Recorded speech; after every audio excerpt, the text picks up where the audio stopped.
transition, but we just went from talking about one kind of transition, middle school to high school, to another one altogether, which is coming to a new culture, coming to a new country, learning a new language potentially, and having to deal with all of that. So to speak on how to create an ELL Newcomer program, Sharon Saunders.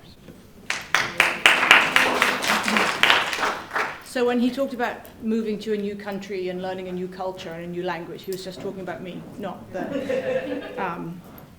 So I have about 20 cards, but I think I might skip it down to about 5 because I think people in the front row have heard it already. So I wanted to look at creating an ELL Newcomer program in Nashua, and the reason I wanted to look at that is over the last 5 years, the demographic of our population at Nashua South alone has changed dramatically.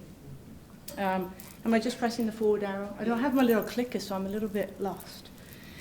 So this was my research question. How can a Newcomer program provide meaningful access to the core curriculum for students at the entering and emerging stages of English language acquisition in Nashua? So the WEDA access test that we say that we take is if you come in and you're a level 1 student, you're entering. If you score 2 or higher, you're an emerging student. As I went through the research, the emerging students kind of disappeared off to the side, but I will come back to them a little bit later. So over the course of the teacher leader program, I narrowed my research down to 5 key areas, but I really started to focus on the middle 3 right there. Okay.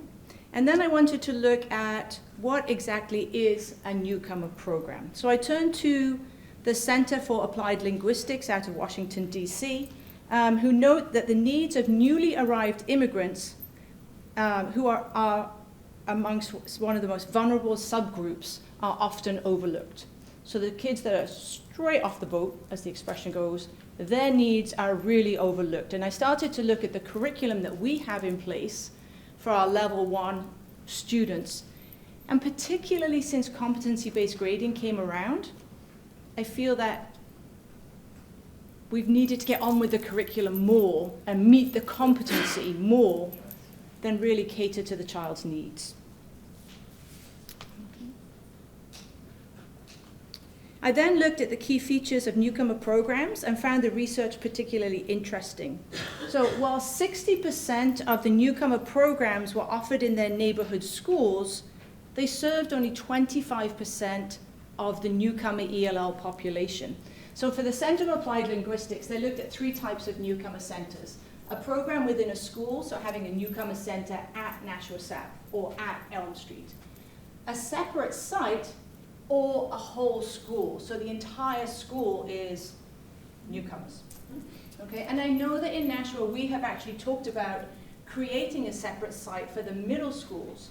So previously that was a discussion that Ann Winans from Fairgrounds had with Robert Chopa about taking all of the Newcomer students at the middle school level and teaching them on a separate site.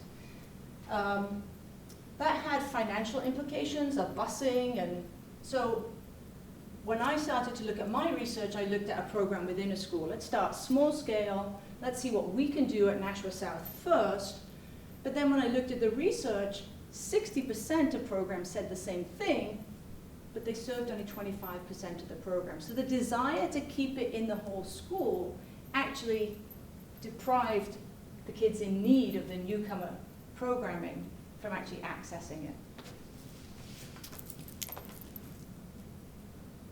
So then I looked at who are the Newcomer students. As mentioned, Newcomer programs are designed to cater to the specific needs of newly arrived immigrant children who have gaps in their education. Okay, so in addition to being newly arrived, we also have students who are not educated in their first language, or their educational level is substantially below what we would expect our students to have. So I turned to the New Hampshire Department of Education. They deferred me to the English Learner Toolkit from the United States Department of Education. Okay. They just said, these kids are not on grade level. Then I looked at the New York Department of Education because much of the research that I had done referred back to the New York State Department of Education. The main difference there is that they said that students with limited or interrupted formal education were at least 2 years below grade level, and they may be pre-literate in their native language. So I kept looking because I really wasn't happy with that, and that didn't seem to mirror what I was seeing in my classroom. And then I found this one from the Indiana Department of Education, who identified that students with limited interrupted formal education were several years below and may not be able to do school. They did not know how to function in a school. And I remember 7 or 8 years ago having a conversation with a colleague in Manchester saying, you know, I was teaching students to hold pencils. High school, 17, 18-year-old boys to hold pencils for the first time in their life. Okay? I'm not worrying about math or US history right now. I'm teaching them to hold a pencil. Okay? So then I arrived at my next question. Do we need a newcomer program in Nashua? In short, I think yes, but I had to find the research to substantiate that. So this is our student growth in Nashua since 2008. And this is taken from my own records that I started to keep when I came into the district. It's based on the registrations that we have every year, and then it's based on our WIDA access data at the end of the year. So the red shows the count from 2008, what it would be, and the other shows the growth. Since 2008, when I first put this data together in September, we'd had a 153% increase in our ELL population. We're now at a 286% increase, given the increases in this school year. So if we compare the number of students that we have as of May 2018 to September 2008, we've had a 283% increase in our ELL population. More interesting than the increase is the change in the demographic. Okay? The red line is our level 1 to 3 students. So in addition to the 283% increase, you can see around 2014, our demographic started to change. We now have far more students at the level 1, 2, and 3 level, and even at the pre-literate level. So that has implications for our scheduling. And I cannot tell you how many frustrated guidance counselors I've had coming to my door this year to say, Sharon, I simply have nowhere to put him. I have pre-calculus, and you're telling me he just about knows how to hold a pencil. The schedule is so tight, I have nowhere to put him except gym or art or crafts. I have one student, this is his 8th semester. He has taken gym 6 times.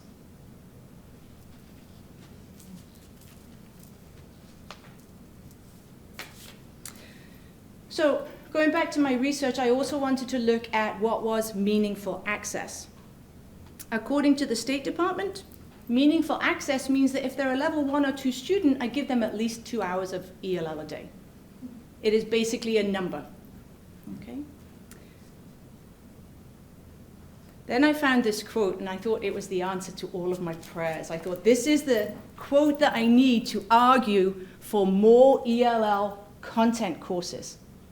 Because it's saying, look, we've got to teach ELL math, and ELL science, and ELL social studies, and maybe ELL US history, so that our students can graduate within a reasonable period of time. So I was all ready to march off to Keith and Laurie Kuchu and say, hey, this is what we need for next year. And then I started to think about my students with limited and interrupted education, because they really didn't need US history. That is not meaningful access to the curriculum for them. They need access to work skills. They need access to knowing what it is to live life in America. They need access to basic learning. So this is where I said earlier my research kind of took a kind of dividing path between my entering students and my emerging students. So I still need the ELL math and the ELL science and the ELL social studies, all of which we really got through the Gate City grant. So we're in a really good position to support our emerging students and beyond. Because of that change in our demographic, we're not really meeting the needs of these students. You know, our students that have never done school.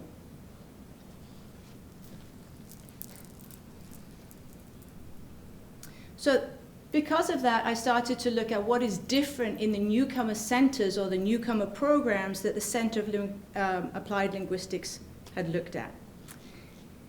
And this data shows that 100%, almost 100% of true newcomer students spend their entire day in the newcomer program.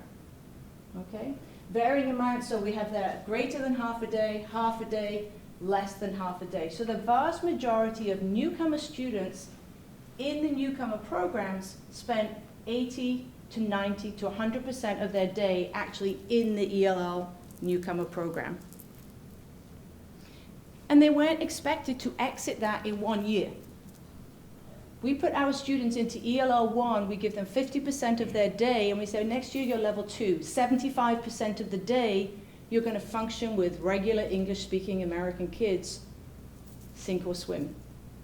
You know? So in the newcomer programs that I studied, they seem to take into account the fact that many of these students are not ready for the American education system.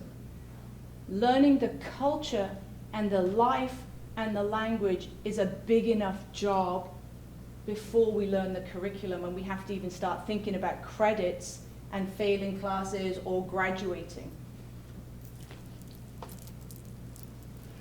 So then I started to look at the types of instruction that the newcomer programs offered, and this for me was my real aha moment.